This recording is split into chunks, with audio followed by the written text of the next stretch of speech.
Hello everyone and welcome back to the channel. This is just going to be a quick review for the new Netflix release this weekend. It's What's Inside.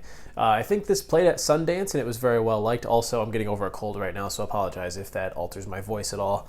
You know what? I had a decent time with this movie. It's definitely one that if you're just looking for something enjoyable to watch while you're streaming, not a bad choice. It's about a group of college friends who get together for a pre-wedding reunion. One of the friends pulls out a party game that involves placing these electrodes on your temples, and then all of a sudden everybody swaps bodies. And the whole idea of the game is you have to guess who is inhabiting whose body. Kind of a cool concept, and I like when we take these low-budget horror thriller type films and throw some sci-fi in there as well. Totally Killer did it last year, not very successfully, but I think this one's solid. The two lead characters, Shelby and Cyrus, have an interesting and actually surprisingly nuanced relationship that gets explored as they swap bodies and kind of explore things that they've been wanting to explore that might not please the other one very well. There's just an interesting dynamic between those two characters.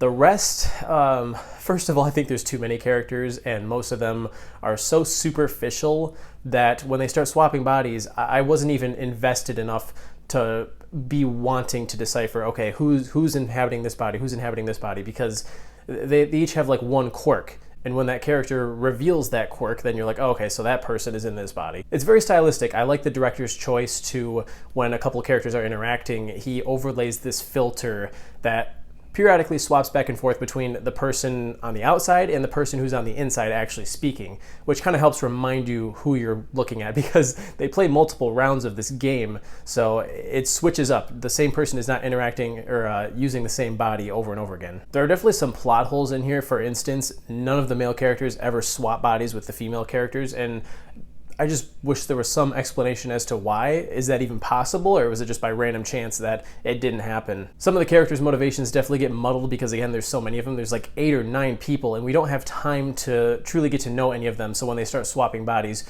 we don't feel as much for them, or we're not as interested to see what they do with this new experience that they have access to. It's also just surprising to me how little convincing it took for them to participate in this game, because when you think about it, if you have access to somebody else's body, that's a huge invasion of privacy, especially if it's somebody that you know but aren't super close with. Not only do you have access to their body, but you have access to, for instance, their cell phone, their personal items that nobody in this movie seems to have a concern over, when in fact they probably should, because those things start to influence the plot as it goes on and some double crosses happen. Overall, it's a decent film. I would say you could play this in the background while you work on something else, but it's so complicated that I feel like you need to have your full attention on the screen in order to remember everything that's happening and keep up to date on the story. I'm gonna give It's What's Inside 3 stars.